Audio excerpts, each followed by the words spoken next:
দেশের ৯টি জেলার উপর দিয়ে বর্তমানে মৃদু শৈত্যপ্রবাহ বয়ে যাচ্ছে, যা আগামী কয়েকদিন অব্যাহত থাকতে পারে বলে জানিয়েছে বাংলাদেশ আবহাওয়া অধিদপ্তর।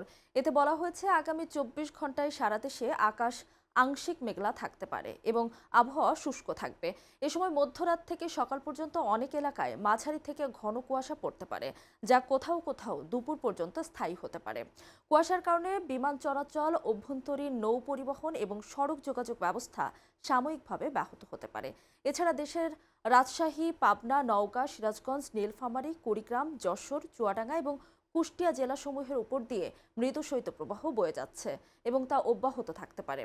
পূর্বাভাসে আরও বলা হয়েছে, রবিবার এবং সোমবার পর্যন্ত সারা দেশে রাত ও দিনের তাপমাত্রা প্রায় অপরিবর্তিত থাকতে পারে। তবে মঙ্গলবার এবং বুধবার থেকে তাপমাত্রা সামান্য কমতে পারে, যার কারণে শীতের অনুভূতি আরও বাড়বে।